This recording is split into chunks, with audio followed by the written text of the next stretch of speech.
días, buenas tardes. Les habla Danilo Antón. Estoy presentando nuevamente el canal Mitos y Verdades y en este caso compartiendo el video titulado ¿América Latina existe o es una frase inventada? Este es el video 473. Debido a la necesidad de aumentar las suscripciones, así como la audiencia de este canal, solicitaría que activaran la campanita de la suscripción y la manito del me gusta.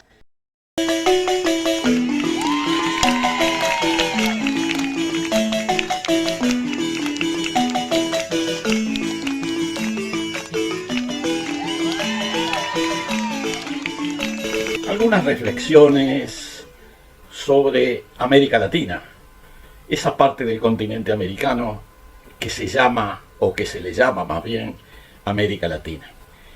En primer lugar, el nombre América presenta algunas dudas. Yo ya subí varios videos a YouTube en donde explico cuál es el verdadero origen de la palabra América, de la región de Nicaragua que se llama Amerrique, que fue la primera que recibió ese nombre cuando los exploradores españoles a la costa de Centroamérica, y ahí se enteraron de que en esa zona existían minas de oro, que en ese momento era la obsesión de los españoles. Dejemos de lado el nombre América.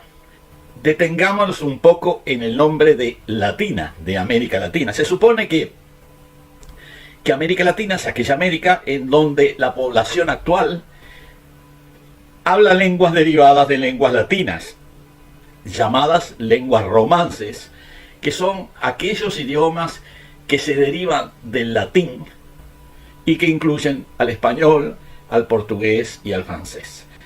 Existen serias dudas acerca del origen, del verdadero origen latino de estas lenguas, de acuerdo a lo que sostiene la lingüista Carmen Jiménez Huerta en su libro No venimos del latín y en algunas otras publicaciones. Porque todas estas lenguas tienen gramáticas muy diferentes al latín. Lo que sí es cierto es que la mayor parte de su vocabulario es de origen latín. Pero en cuanto a la lengua y la estructura lingüística, deja serias dudas de que haya sido de origen latino. De origen latino, de origen romano. Son lenguas que existían de antes, a las que se le agregó un vocabulario numeroso, proveniente, eso sí, del idioma latín. Por otra parte, lo que hoy llamamos América Latina son en realidad adaptaciones políticas, históricas, de las antiguas provincias españolas o portuguesas, más bien españolas, porque las colonias españolas se dividieron, se fragmentaron de acuerdo a sus estructuras burocráticas. Los virreinatos, las gobernaciones, pasaron a ser países independientes. Después de alternativas políticas variadas, terminaron habiendo aproximadamente 24 países independientes a partir de dichas divisiones políticas y administrativas del Imperio Español. En el Imperio Portugués no ocurrió lo mismo, porque todas sus provincias terminaron unidas en una sola unidad política, que es el Brasil, que al principio era un imperio, igual que el portugués, o separado del portugués, pero que hoy es, desde el siglo y medio, se transformó en república, por lo que las antiguas colonias portuguesas pasaron a ser una sola unidad política, que es la República Federativa de Brasil. Por otro lado, Francia, que tenía también varias colonias, algunas de ellas las perdió, otras las vendió. Francia colonizó Quebec, en lo que hoy es Canadá, el sur de Estados Unidos, en lo que es la Luisiana, y varias colonias más, entre las cuales Haití, que cuando era francesa se llamaba Saint-Domingue, o sea, Santo Domingo.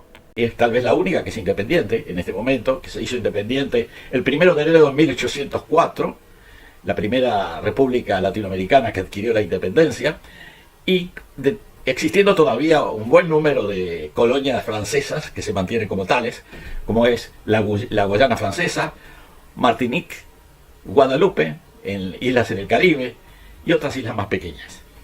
Ese es el origen de estas repúblicas latinoamericanas, que así se les llama, que terminaron independizándose, fragmentándose en una gran cantidad de repúblicas, cuya única característica diferenciable es su origen administrativo burocrático dentro del Imperio Español. Las naciones preexistentes, que hablaban sus propias lenguas, tenían sus propias culturas, sus propias religiones, esas han quedado subsumidas en las nuevas repúblicas. No hay prácticamente ninguna república latinoamericana que conserve las culturas indoamericanas originales. En algunos casos las lenguas se conservan, como por ejemplo en Paraguay, donde gran parte de la población todavía habla el idioma guaraní, junto con el español, aunque no es el idioma institucional, si bien es legal el guaraní en Paraguay, el idioma principal sigue siendo el castellano, el español. En Bolivia sí se ha logrado la oficialización de las lenguas indígenas, que son el quechua, el aymara y el guaraní, aunque culturalmente sigue siendo el castellano, el español, la lengua predominante, y que es también la lengua que le permite relacionarse con los otros países hispanoamericanos del continente. Lo mismo pasa con Perú, en donde hay varios idiomas indígenas que sobreviven, entre ellos el más importante es el quechua, también el aymara en el sureste, y Ecuador, donde hay varios idiomas indígenas también que sobreviven, y tienen incluso bastante influencia política, aunque el castellano sigue siendo la lengua predominante, oficial, y es la que se utiliza en las transacciones comerciales y en los trámites administrativos y burocráticos del Estado.